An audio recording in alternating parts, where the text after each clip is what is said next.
Welcome back to A&A. We're working again on our 2009 Corolla that we've got, that we've done a little work on here in the past. Um, Today we're working on the air conditioner. Can't get the air conditioner to blow cold. Um, so we replaced the engine in this Corolla back a few months ago with a salvage engine, and the salvage engine came.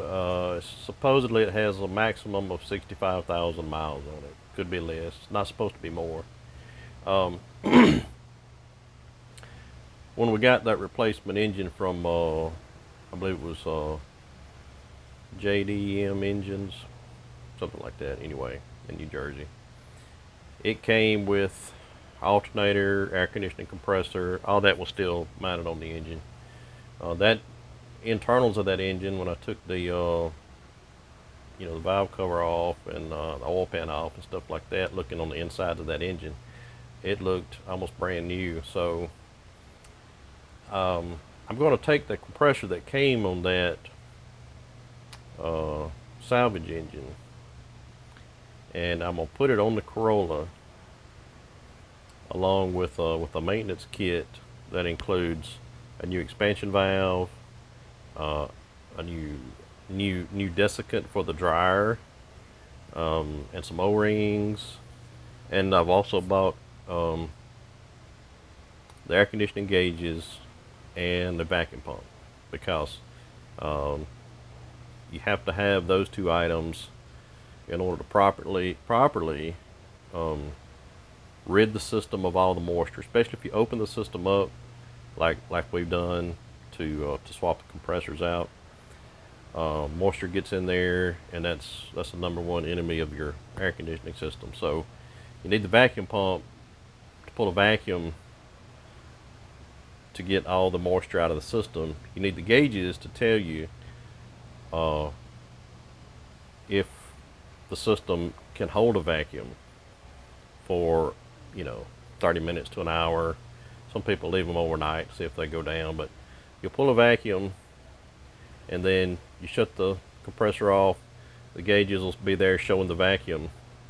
If you lose vacuum over a period of time, an hour, 2 hours, or even 24 hours, then you've got a leak.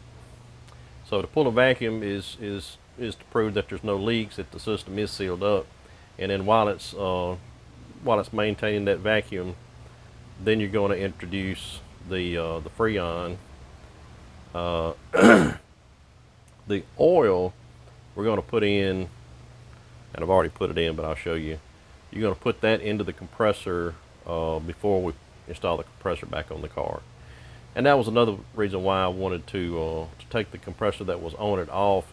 I didn't know how much oil was in it. It's hard to tell what's already in there when you haven't owned the car from the start. You don't know what's already in there. So I wanted to know what was in there. I wanted to make sure that I knew what I was putting in it, and then kind of go from there. So let me get you off the stand.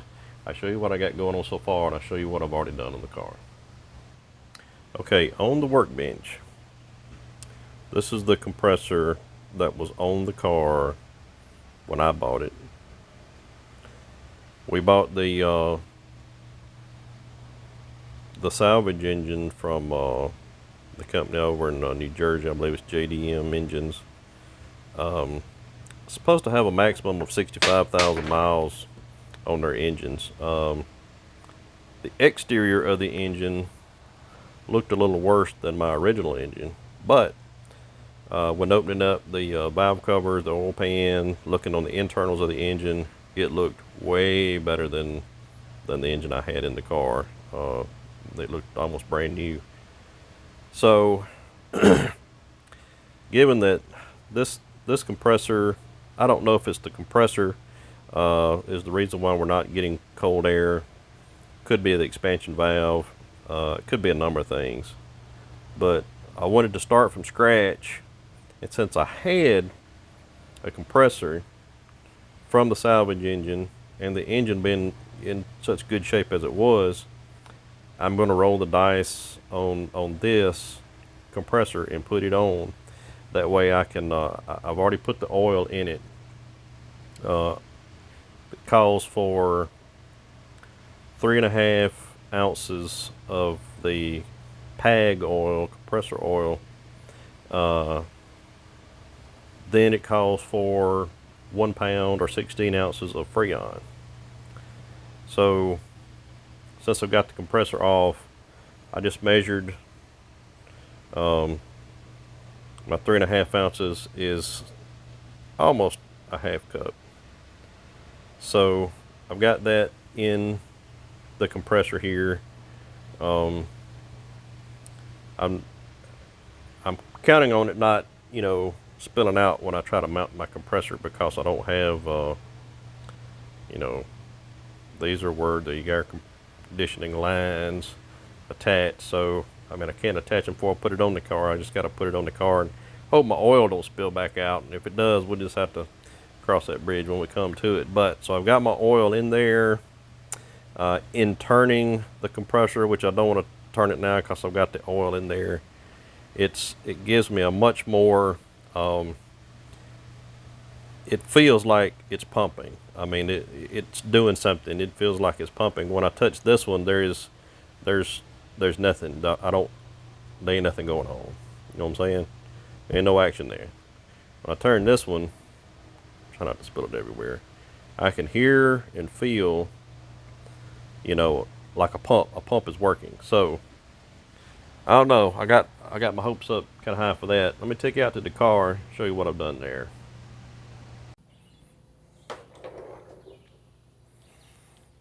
All right, step one was to get the compressor off. It's down there.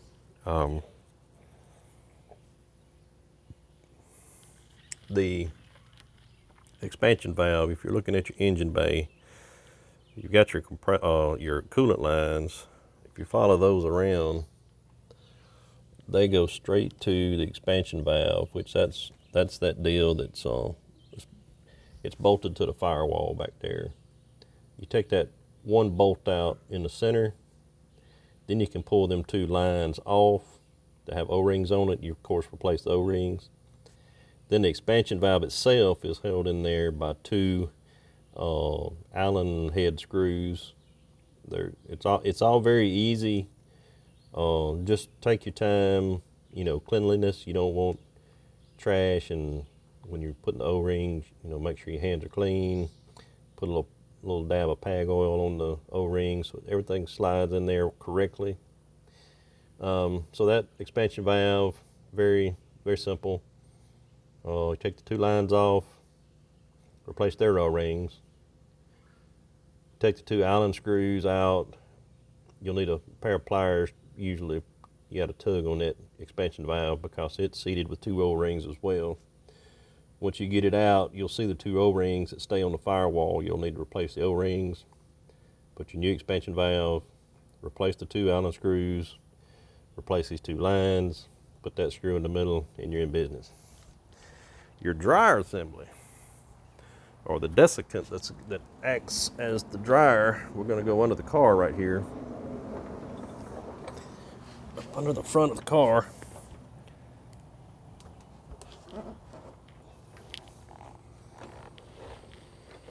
Right here on the corner.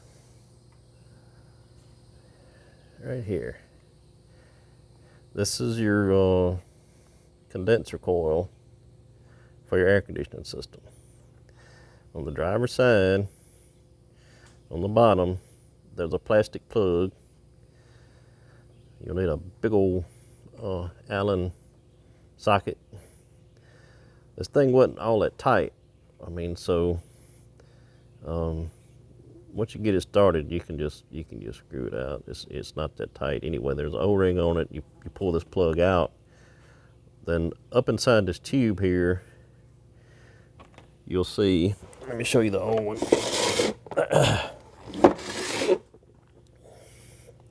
This is what's in there. It's like a long sock, and it's filled with what feels like little BBs. That's the desiccant in there that absorbs moisture. So this sock thing is going to be up inside there, and all I did, I had a small pair of needle nose pliers that I ran up in there, and I could grab a hold of the end of it. I pulled it out. Your new one, you push it in, it goes in pretty easy. And then you put your new plug in, and that's it for the dryer. Now the only thing I haven't changed is the O-rings. You'll see those lines there, and there's another one on the bottom down there that connect to the condenser coil. I haven't changed them because they're going to be a pain to get to, and if I pull the vacuum and it stays and we don't have any leaks, that's great. If the vacuum doesn't stay and we have a leak, that'll be the first thing I change. But anyway, yeah, I'm cutting the corner there, but I got to get this compressor on without spilling the oil. So let me try to do that and get you back. All right, I got the compressor on, got the lines attached, got the electrical connection reattached to the compressor, got the belt back on, the belt tensioned. So I've got my gauges here. Blue is for the low side, red is for the high side, and if you'll see, they're both on 0 right now because the system is not pressurized. Do you see the -30? All right, so, and that one's got the -30. Blue line connected to the low pressure port. The red line connected to the high pressure port. One port is larger than the other one, so these things will only go on one way. You can't swap them, they won't fit. So that's good for me. Now, the yellow line is where you hook the vacuum pump, and if you're charging it, you hook your freon to it. Now, so that yellow line is going to the port on my vacuum pump. Now, all these valves have to be open. On these, you turn it, instead of righty-tighty, this is righty-loosey. So you think you're tightening it, but that's how you open it. You turn it clockwise, both of those. These are righty-tighty, lefty-loosey. So you want to open them up. All right, those are open. Everything's open. These are open, those are open, and the vacuum pump's ready to go. So I'm gonna turn the vacuum pump on. Then we'll keep a watch on these gauges. When it gets to that -30, we're gonna turn the vacuum pump off, and then we're gonna close. We're not gonna close those because we have to read the pressures, but we are gonna close these because we wanna see if we got any leaks in the system. All right, so we'll turn it on, here we go.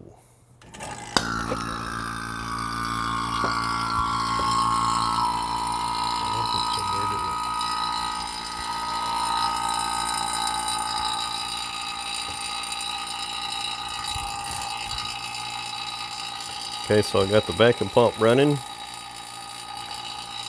See what we're pulling here, if it starts to change. Yeah, we're already close to the -30. That one's already, and that one ought to get there any minute. So we're gonna let this run a bit. This is the exhaust port. So it said it was normal to see a little vapor coming from the exhaust port, and it makes sense because you put on the vacuum on these lines, you're actually boiling all the moisture out. So that's part of what that is right there. Gonna let it run for another minute or two, and then we're gonna close all the valves and see if we have a leak.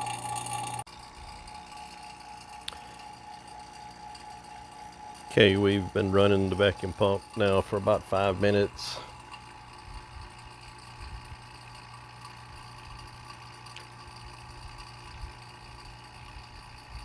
says to let it run for 15 to 30 minutes. So we'll let it run for about 10 more minutes, then we'll come back and do the next step. All right, it's been about 30 minutes.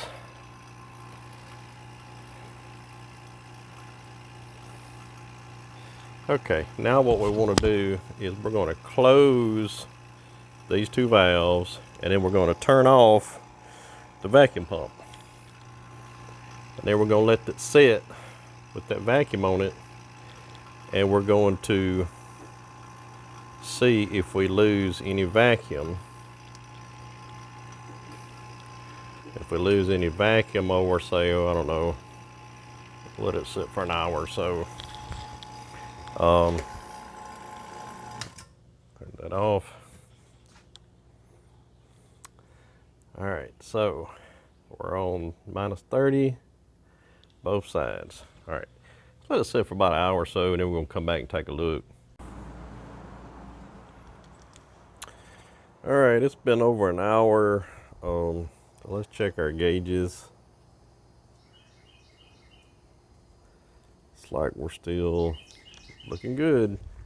All right, so we have no leaks in the system. We verified that. Now, we've already added the oil, and this is a question I had that I had to research. We added the oil in the compressor, and then we pulled this vacuum. The vacuum will not get rid of the oil, only moisture in the system. So your oil is fine. It doesn't get rid of the oil, only moisture in the system. So we've still got our oil that's in the compressor. Now, it calls for 16 ounces of freon. Well, these little cans that I've got here, they have 12 ounces. So one can and then a third of another can. I don't know how we're going to do a third of a can. What I might could do is time, how long it takes for one can to go in. And then when we start the other can, run it for a third of that time. I don't really know how else to do it with with what I've got going here. So that's about all I can come up with. So what I'm going to do now is I'm going to disconnect the yellow hose from the vacuum pump, and I'm going to connect it to a can of freon. Then we're going to purge the air in this line by using a Schrader valve that's under this cap and this sight glass right here. So once I get it hooked up, I'll bring you back and I'll show you how to do that. Okay, so I've run into a little bit of an issue. These new cans are a self-seal can, which means there's already a hole poked, and there's a valve in there, a little seal. You can't see it because it's too dark. So that you can, detach the can, and if there's some left in the can, it'll be fine. It don't just all go out into the atmosphere. And you'll recognize this if you've ever added freon to your car in the past, several years, or this is how we used to do it. This would screw onto the can, and that little needle there, you twist it down, it would puncture the can, and then your freon would come out. Well, this won't work on that kind of can. So I'm gonna have to do this by getting the hose I have for adding freon that will clip onto the low side of the port. I have that's completely separate from the gauges and everything. So I'm gonna put a can in through the port. I'll have to take this off, put a can in through the port, and then hook this back up to check pressures and stuff. It's not the ideal way, but it's the only way I can do it, because these cans, that needle won't puncture that. I've tried to see if it would even open that little valve up. It won't work at all. So it's okay. We'll do it the hard way. Alright, so what I had to do was attach this can to, the gauge that comes with the freon can from the parts store. That's connected to my low side. So, goes without saying, make sure all your hoses are out of the way when you start the car. You're gonna start the car and you're gonna turn the air conditioner on, max air. So we're gonna go ahead and we can put in one can with no problem. And then we're just gonna have to guesstimate on the other can. I'm gonna try to time this to see if I can. I need a third of the second can, so let me time this and see how long it takes to put this can in. So I'm gonna have to put you on hold. All right, the first can took 4 minutes and 43 seconds to go in.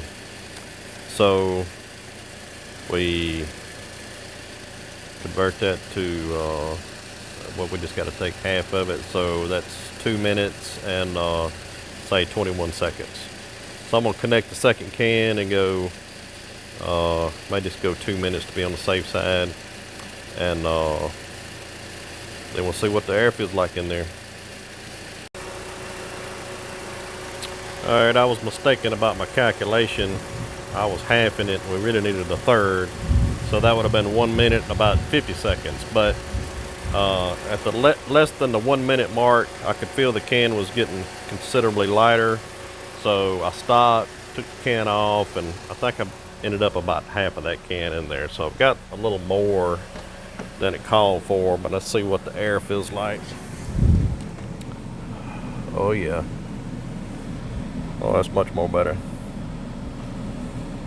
Much more better. It feels good. Yep. So it has in it, it may have a little more freon,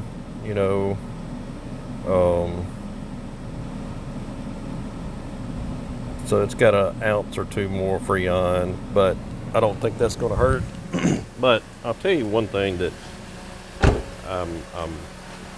I hate about those cans not being able to work with the little puncture deal.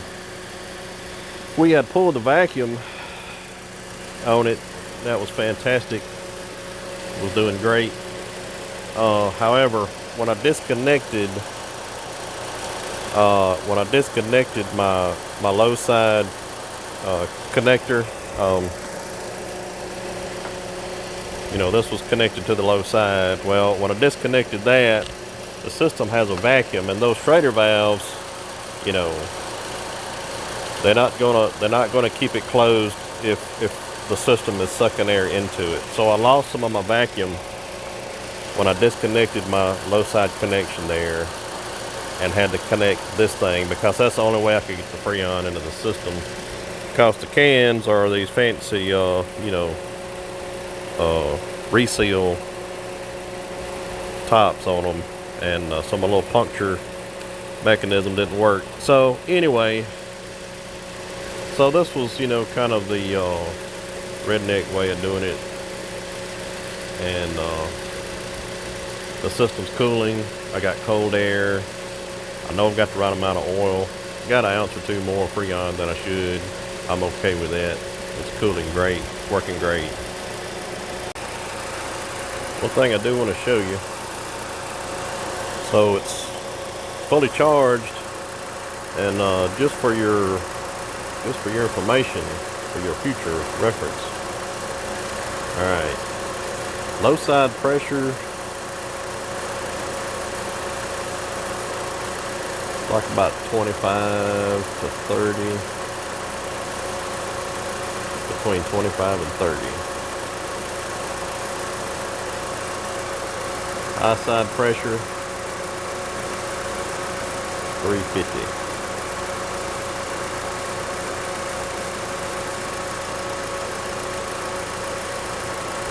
Just so when you're doing yours, Might be a good piece of information to have in your back pocket. I don't know. I got cold air, I know that. So anyway,